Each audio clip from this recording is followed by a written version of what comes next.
opens the cupboard, he takes out two things. The first was it's a bag full of vomit. And he was, and even the sibling was disgusted, like who keeps a bag of vomit in the cupboard? Okay. Yeah. Right?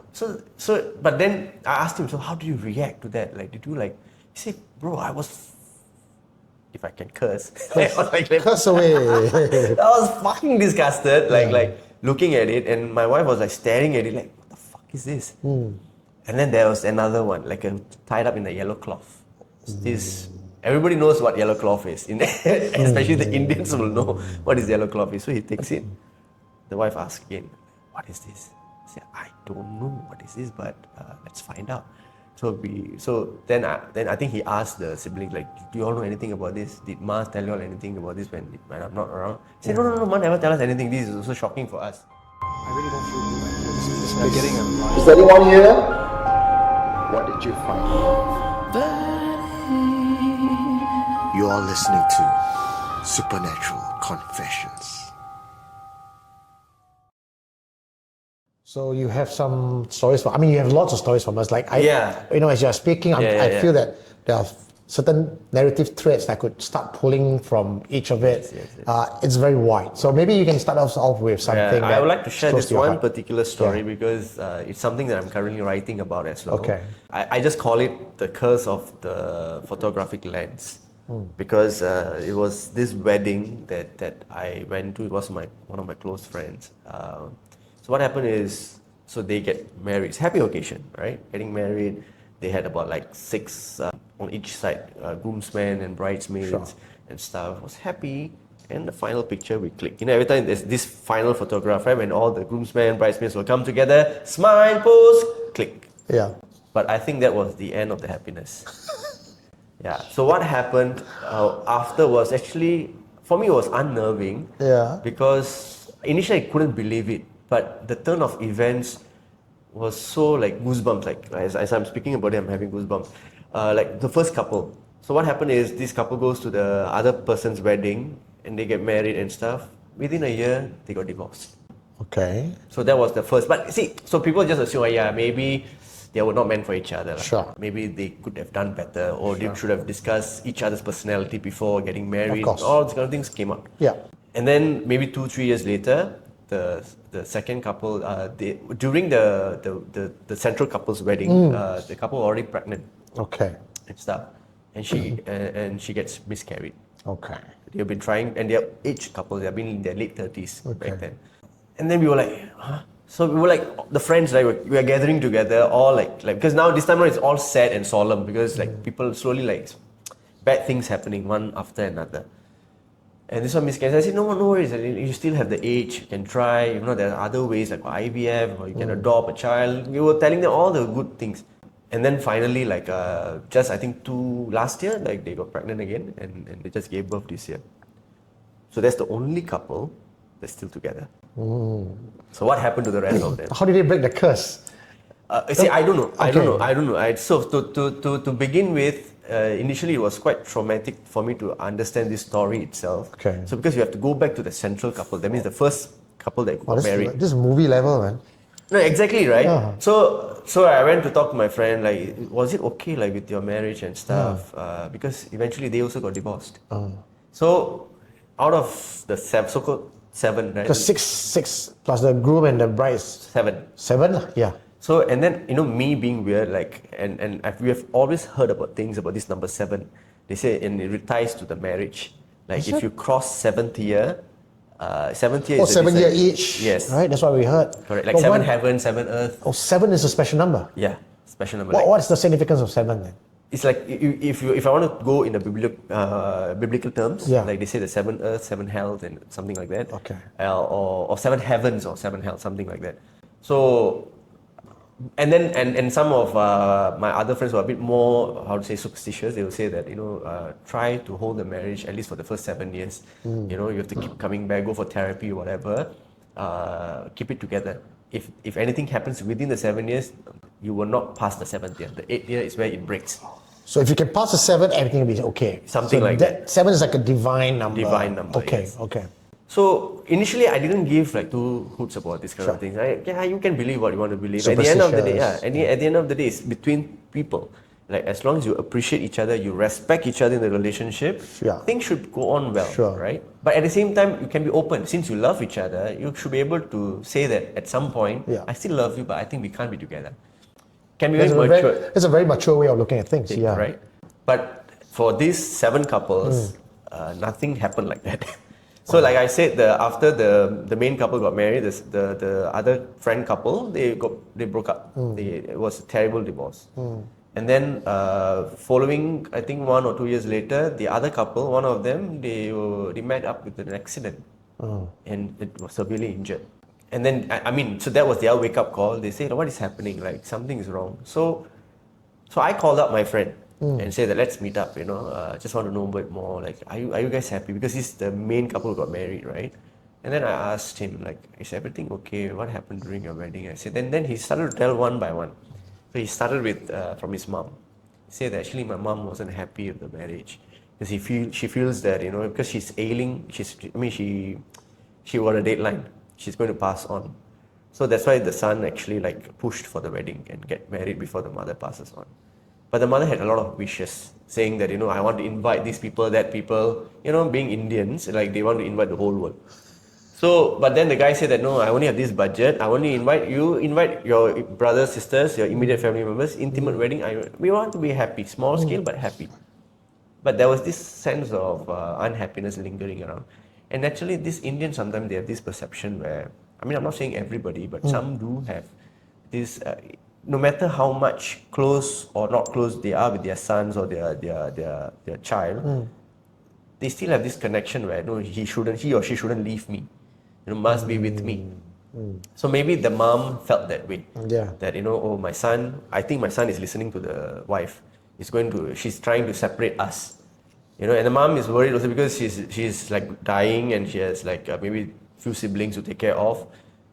So he was like, but he didn't bother. For him, he was very practical. He was a practical man. He said that let's get married, but I want to not stay in this house because that house is not conducive for the wife to stay in. Of course, yeah. Right? Because new house, you cannot expect her to come and clean up for us or clean up for you. That kind of thing. The mother-in-law and wife staying together in the same house is a recipe for trouble, and cross culture, cross time, everyone knows that. Correct. So and then I think he chose to stay with the in-laws because the in-laws, the family is like a bit more like all are grown-ups. The house is like more practical to live in. Okay. Because it's already like easier and nearer to workplace for all the practical reasons. So what happened was actually the mother. Okay. So how this unfolds is the mother passes on. Okay. Shortly after the wedding. Yeah. Okay. Just actually on the wedding day itself, she faints. High level trauma, faints, and he was so upset. But he does what he could, bring the mom to the hospital, rush the hospital, and then the next day they have to fly off for their honeymoon or something like that. Okay. But they managed to delay it for a bit, but they still continued because they paid for it and stuff, because the families are still around, and the families are still emphasizing that you need to do these things because this is what we are believed customs or whatever not. Okay. He just closes eye. Like tells the partner that please, just bear with this for a while. These are things I also don't believe in it, but I don't want to complicate things. Just do it and get it done with. Sure. She goes ahead to show her anger and stuff, but never mind. It's reasonable. So 1 year, 2 year. So what happened to this couple as time progresses? Right, they were not intimate. They loved each other during their school days. It's a love story. But then after marriage, for some reason, the intimacy got cut. But they didn't think so much because these are like progressive young people, right? They don't think, did somebody do anything to us or whatever. The supernatural is not on top of our mind, lah. Yes, correct. Goes on, and then coming back to the story where the mom actually passes on. Okay. So what happens is, did all the rites and everything. She's going back to the house, the parents' house, the mom's house. Suddenly he receives a call from one of the siblings saying that auntie said that you shouldn't clear anything from ma's cupboard. Okay. Then he was like, why not? Like it's you rather clear it off because no, it's not good to keep things. It's better to dispose it properly. Anyway, she's an older woman. Nothing can be reused. Yeah. Just throw it. So he goes before the auntie comes. And he clears. He opens the cupboard. He takes out two things. The first was is a bag full of vomit. And he was and even the sibling was disgusted. Like who keeps a bag of vomit in the cupboard? Yeah. Right? So but then I asked him, so how did you react to that? Like, did you like, he said, bro, I was, if I can curse, I was like, Curse away. I was fucking disgusted, like looking at it, and my wife was like staring at it, like, what the fuck is this? And then there was another one, like tied up in a yellow cloth. This, everybody knows what yellow cloth is, especially the Indians will know what is yellow cloth is. So he takes it. The wife asks again, what is this? He said, I don't know what is this, but let's find out. So then I think he asked the siblings, like, do you all know anything about this? Did Ma tell you all anything about this when I'm not around? He said, no, Ma never tell us anything. This is also shocking for us. And then they went down, they tried to unwrap. They don't know what to do with it. Yeah. Right? But they need to see what's inside. Yeah. Open.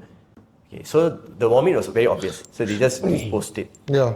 The yellow cloth one, they cut using a scissors. They just say that whatever it is, they just say that, okay, I'm so sorry, I don't know what this is, but but please do not harm us. This is just, I just want to know what it is. Maybe this is for protection, whatever. He opens and he sees two cloths. One is his mother's cloth, and below it was his shirt that he has been looking for ages. So he remembered, hey, this was the t-shirt that went missing one of the days. When I asked my mom, she said, I don't know. So he found back, and it was like, so it's tied together with another like a ribbon. So then, of course, these two, they think in metaphor. So they say that this is very obvious. I can only see this, something that to do with like putting mother and son together, like forever, like a binding, kind of thing. Sounds like it to me, yeah. So he freaked out, so he calls me. He say, Machan, I found this in my house, what should I do? I said, oh, I don't know, wait, I come down. I come down, so cut open, we are seeing. So if you are like folding on, you're just looking at it. I look at him, Machan, what can be done? Then I was like, if I touch it, anything will happen to me. I was like, okay, better don't. So I called another friend who was a bit more superstitious and stuff. And I just explained to him, and he said that, yeah, this could be because maybe the mom is a bit worried that the son is leaving her, so she wants to keep him, something like that. But don't know where it's from. If you don't want to reveal it to anybody, just probably go to the Changi beach or something like that. Just dispose it. Say sorry and just dispose it and say that don't disturb anybody. My mom is gone. Let her like rest in peace, and you just go. So I just told him that, and he just did that. But the wife kept thinking about it. But I think what happened between their relationship, I think they were not talking or discussing about it often. Yeah. And slowly they grew apart. Yeah. The thing never left. I felt that they got separated because this thing never left. But then, in between, of course, there are other things that happened. That's for another day. Yeah. But eventually, he was at his lowest. Yeah. And then he decided, then only he realized, okay, maybe there might be something called black magic. People have been talking about it. I am not so concerned about it. But now, since everybody's talking about it, let me go and find out. Yeah. So he messages a friend, and the friend says this, bro, this sounds very familiar. There are many times I've witnessed such stories. Yeah. So why don't you go and find this particular person who's quite expert in it? They will do it for you. Or at least take it as they will cleanse it for you. Don't worry about it. I mean, I'm sure there are people might think, is it going to be a scam? Like, I'll just say that, come bro, I think you have something on, let me cleanse you. They will scam. But these people that I know, I think they're quite genuine. Yeah. Just go and get it done. So he sends his selfie to the person. The person immediately texts saying that, yes bro, you have been affected by Indonesian BOMO. Indonesian thing. This person has gone to do something in Indonesia. Then he panic. Yeah. Panic. Then they need to do certain procedures to cleanse it. Sure. But what happened is he was so curious to find out who the person is. And apparently these people who cleanse, they have a SOP where they don't reveal. Yes, they don't reveal who it is. But they will give you very strong description of the person that you can never guess, second guess. Okay. So so the message was coming in, and then he read the 3 lines. This person, it's an aged lady. She has a mole on her face, and she's shocked, something like that. And the moment that message came out, like he looked up at me. He said that it's my auntie. Oh. It's my mother's sister. So I was like, okay, fair enough, because the mom always only talks to the sister all the time. So probably she would have poured her feelings to the sister, Sure. and the sister would have. And it's quite peculiar because he told me something, that maybe this is why. Because, like when people do such things, whether it's for good or bad, they will always ask something in return. And it's quite pertinent, like, it's quite obvious what they are lacking. So he always says that whenever we go to their house, right, the house is always very dark. Very, like, they don't pray. They talk about religion. You're talking about the auntie's house? Yes. Oh, okay. Talk about religion, talk about all these things, but they won't pray. Everybody will eat the food, but they will all be like that. Like, and then after that, they keep bye, then it'll go off.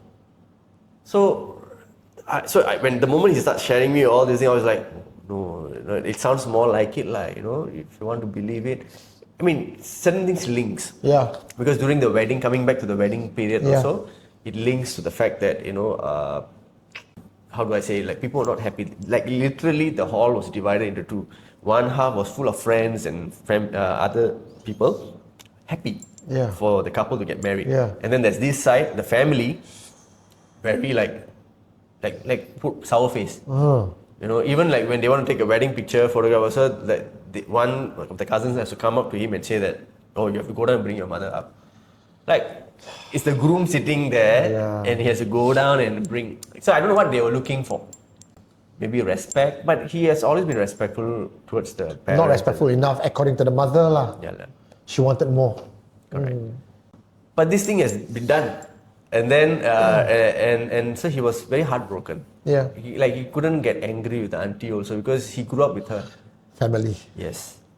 So, and then, so the last he told me is when he went to see the person to cleanse, he said that, okay, I just want my auntie to be affected, just because she's also very old already. Just make sure that it goes away and it doesn't disturb her, doesn't affect her. I mean, that's his heart, right? But unfortunately, the couple got separated. And then the 6 other couples, right? There's one that were actually dating. They also didn't get together at the end of the day. So eventually we start to think, wow, everything like so how does this work? Because the thing was done for him to be, so that means whatever was associated with him all got pulled back. So now when this couple finally divorced, right? All the friends left him for some reason.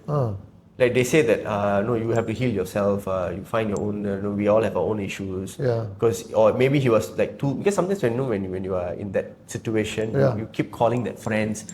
Can I hang out with you? But only some people have the capacity to come sit down. What do you want? Just talk. I'll listen to you. Oh, to a certain limit lah, because everyone has their own life as well, right? Correct. And if you're going to be repeating your sad story over and over again, even as a friend, there's only so much I can take also lah. So but now to think back, right? There's a layer to it right now. What if it's not because they couldn't take it? Trying to isolate you. Isolate, yeah. Friends. So he finally got isolated. Then that's when he decided he has to get to spirituality. Yeah. So he went into that path, and then he found peace. Now he's very peaceful. He's happy. But I'm glad that I got the story out of it. And I'm glad that I wasn't one of that. Yeah, man. Wow. Sorry, bro. How many years ago was this? This was 10 years ago. Okay, so supernatural confessions did not exist back then. And, this struck a chord with me because when you said the things that he went through, not so much you, because you were the fly on the wall, the observer, thankfully so as well, so we get a first-hand account. But in his position where you are trying to rationalize stuff and at the same time be in a position where obviously something in front of you is clearly black magic, right? Most of us don't know where to go to and don't know who to call. Correct. And if we do want to pick up a phone and call, there's always the black and scam. So I have a long story about this. If I start talking, I will hog the line for 3 hours.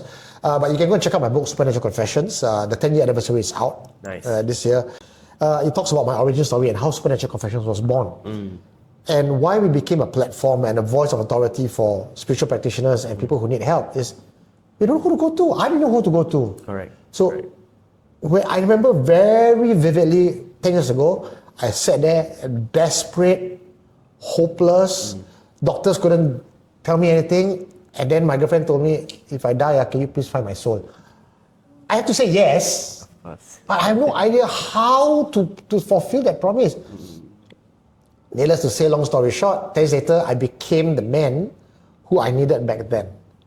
And if I was available then you called me, I would have done so many things for the couple. And even the yellow cloth, right? They said, it was an Indian family. Malays also use yellow cloth.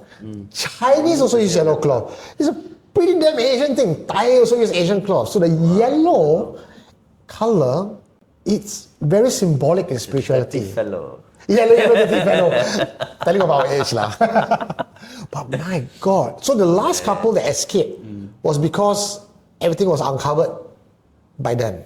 No, I also think it's also the child. The child maybe was a blessing. Because they will also believe that when a newborn child is born into a family, it brings a lot of blessing. Yeah. And washes away Yes. a lot of whatever has been previously done. So I mean, we think, and the couple is happy. So hearing that preamble tells me that there would be an origin story, an introduction to his younger days and experience that he has. You are listening to Supernatural Confessions. Yeah. So I hope that they stay safe and